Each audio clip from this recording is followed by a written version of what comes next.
When it comes to the best passing groups in the NFL, opinions vary as much as play calling on a fourth down. Recently, Bucky Brooks of NFL.com stirred the pot with his ranking of the top NFL passing groups, published on May 9th. Naturally, this list has sparked some debates, especially when it comes to where the Tampa Bay Buccaneers landed. Brooks ranked the Cincinnati Bengals at number 1, a choice that's hard to dispute. With Jamar Chase, T. Higgins, and Mike Gesicki leading the charge, it's a group that screams firepower. It's a mix of dynamic playmakers who can stretch the field and dominate defenses. The top contenders right behind the Bengals are the Philadelphia Eagles at number 2. A.J. Brown, Devonta Smith, and tight end Dallas Goedert form a formidable trio. Interestingly, Brooks also mentioned Saquon Barkley, more as a versatile threat than a pure receiving option, which raised some eyebrows. Including someone like Barkley might seem like a stretch, but it speaks to how teams are increasingly relying on versatile weapons. Third on the list are the Minnesota Vikings, driven by the undeniable talent of Justin Jefferson, arguably the best receiver in the NFL right now. Add rookie Jordan Addison and the reliable T.J. Hawkinson, and you have a group that's poised to make noise in the NFC North. Tampa Bay at number 4? Here's where things get interesting. The Buccaneers find themselves ranked 4th on Brooks's list. He highlights Mike Evans and Chris Godwin, two of the most consistent and productive receivers in the league. Rounding out the group are Emeka Egbuka and Jalen McMillan, who bring youth and potential to the mix. But the glaring omission here is Cade Otton. After finishing 14th among tight ends in receiving yards last season, his absence from the discussion is surprising. If Barkley can make the list as a receiving threat, surely Rachaad White and Bucky Irving deserve a nod for their contributions out of the backfield. The middle of the pack.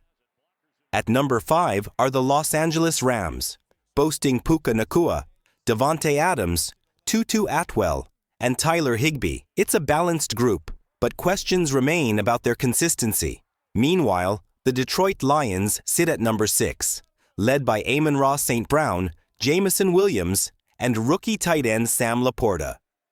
Frankly, this group might deserve to be a spot or two higher, considering their explosive potential. Next, the Miami Dolphins land at number 7, anchored by Tyreek Hill, Jalen Waddle, and tight end Joe Smith. Their speed alone makes them a dangerous unit, but the chemistry between Tua Tagovailoa and his weapons will be the deciding factor. Finally, rounding out the list are the Dallas Cowboys, featuring CeeDee Lamb, George Pickens, and Jake Ferguson, a solid but unspectacular group compared to the elite contenders. The case for Tampa Bay. It's hard to ignore the feeling that the Buccaneers should be higher on this list. Yes, Godwin's ankle injury casts a shadow of uncertainty, but Evans is still a top-tier receiver, and the young talent in Egbuka and McMillan adds depth. Not to mention, if versatility is being considered, Rachaad White's ability as a receiving back should have been part of the conversation. In the end, rankings like these are always going to be subjective, but it's clear that the Buccaneers have a case for being higher than 4th. The combination of proven veterans and emerging talents shouldn't be overlooked. A fresh perspective. This is not just another take on passing groups. It's a fresh look at how versatility and consistency shape offensive firepower. As the season unfolds, we'll see whether these rankings hold up or if some teams rise above expectations. One thing's for sure. The debate is far from over. It's easy to look at the Buccaneers' 4th place ranking and think, hey, that's pretty good, right? But if you take a closer look, the logic behind their position starts to break down. Bucky Brooks seemed inconsistent in his criteria for the rankings. For some teams, he mentioned 3 primary targets, while for others, he listed 4 or more. So, let's get something straight. When evaluating passing groups, it's not just about the top 2 or 3 guys. It's about the entire unit, the full arsenal of pass catchers. Evaluating the Buccaneers' firepower. Let's break down the Bucs receiving group. Mike Evans, a consistent first-round talent who has been a 1,000-yard machine. You'd be hard-pressed to find another wideout who has maintained that level of production year after year. Chris Godwin. When healthy, he's a top 3 number 2nd wide receiver in the league. Godwin could easily be the primary target on other teams.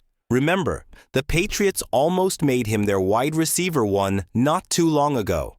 Emeka Egbuka, a first-round pick whose talent sparked debates about whether he was the best receiver in the draft. Jalen McMillan, a promising young player who put up over 400 receiving yards and 8 touchdowns last year. Better numbers than many WR3s around the league.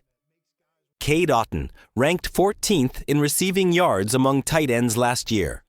That's no small feat, especially when other tight ends on this list barely made an impact. When you stack up this group as a whole, it's not just a strong duo or trio. It's a well-rounded unit capable of adapting to any situation. The Minnesota comparison now, compare that to the Vikings. Justin Jefferson, clearly the elite of the elite, no debate there. Jordan Addison, talented but not quite at the level of a healthy Chris Godwin. TJ Hawkinson, a top-tier tight end, definitely an advantage over Otton. The depth issue. This is where it gets murky. Is Minnesota's wide receiver 3 better than Emeka Egbuka? Probably not. How about their WR4 versus Jalen McMillan? Again, it's hard to make that case. It's clear that Brooks's list seemed more focused on star power than actual depth and versatility. When evaluating an entire group, the Buccaneers should rank higher purely because their 3rd and 4th options are stronger than most. It's about the group, not the stars. The point is, passing groups aren't just about the top 2 receivers or a star tight end. They're about how all the pieces fit together. The Bucs might not have the top player at each position, but their overall unit is stronger than given credit for. A fresh take. This isn't just another ranking debate. It's a fresh perspective on how we should evaluate pass-catching groups in the modern NFL. Depth and versatility matter just as much as star power, and the Buccaneers deserve more respect in that conversation. Let's break it down. Sure, Jamar Chase and T. Higgins are electric. No one's disputing that. But if we're talking about the entire group, why overlook the Bengals' 3rd and 4th options? On the other hand, Brooks made it a point to include the Bucs' 3rd and 4th receivers. Why not be consistent? In the case of the Eagles, it's the same inconsistency. A.J. Brown and Devonta Smith are fantastic. But if you're counting the depth, how does Jahan Dotson compare to Emeka Egbuka or Jalen McMillan? Spoiler, he doesn't. If you're counting 4 receivers for the Bucs, count 4 for the Eagles too. The Bucs' depth dominance. The Buccaneers group might not have the top individual star like Jamar Chase or Justin Jefferson, but they boast impressive depth. Mike Evans, as consistent as they come, one of the most reliable WR1s in the game. Chris Godwin, a top 3. Number 2 wide receiver, capable of being a primary target on many teams. Emeka Egbuka, a first-round talent who can be a WR1 on several rosters.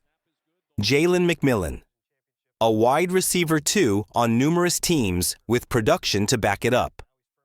Cade Otton, more productive than many other tight ends ranked higher. The big picture. If the goal is to rank complete receiving groups, you cannot cherry-pick criteria.